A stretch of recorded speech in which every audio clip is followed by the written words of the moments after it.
এই মুহূর্তে breaking news. জাতীয় নির্বাচন নিয়ে ষড়যন্ত্র করে কামিয়াব হবে না বললেন টাঙ্গাইলের মির্জাপুরের বিএনপির সাবেক এমপি আবুল কালাম আজাদ সিদ্দিকী। এ নিয়ে থাকছে মোহাম্মদ মোজাম্মেল হকের তথ্যচিত্রে বিস্তারিত ডেস্ক রিপোর্ট।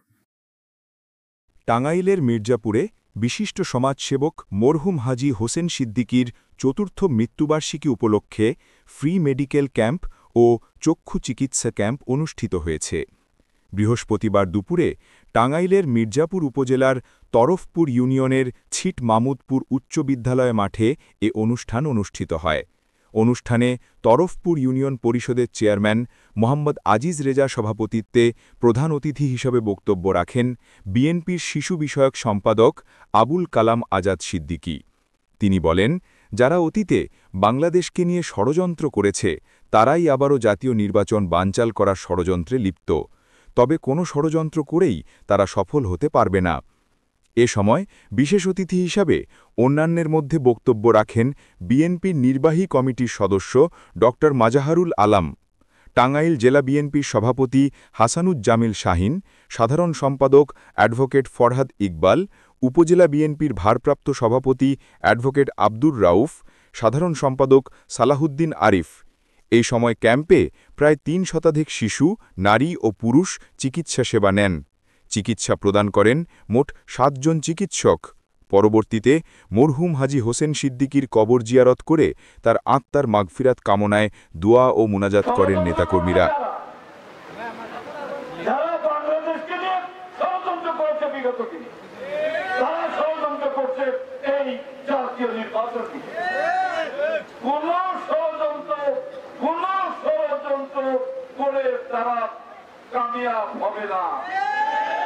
বাংলাদেশের জনগণ এই ১৭ বছর স্বৈর শাসকের বিরুদ্ধে আন্দোলন সংগ্রাম করে জনগণের অধিকার প্রতিষ্ঠা করার জন্য বিএনপি রাজপথে ছিল। আর যারা আজকে নির্বাচনের বিপক্ষে অবস্থান নিয়ে বিভিন্ন দাবি নিয়ে নির্বাচনকে বিলম্ব করার চেষ্টা করছে, জনগণ বড় সাক্ষী জনগণ। আমরা কি করেছি, তারা কি করেছে। আপনারা যার যার এলাকায় নির্বাচনের জন্য পরিপূর্ণ প্রস্তুতি গ্রহণ করুন। আপনারা গ্রামে গ্রামে টিম গঠন করে বাড়ি বাড়ি গিয়ে আমাদের ধানের শীতের পক্ষে আপনারা প্রচারণা করুন। আমরা মনে করি জনশক্তি জনবল, বিএনপির মনোবল জনগণ বিএনপি শক্তি। নির্বাচনের আগে অনেক কথা শোনা যায়, অনেক কথা হয়। এটা বড় দলে অনেক প্রার্থী হতে পারে, অনেক কথা হতে পারে।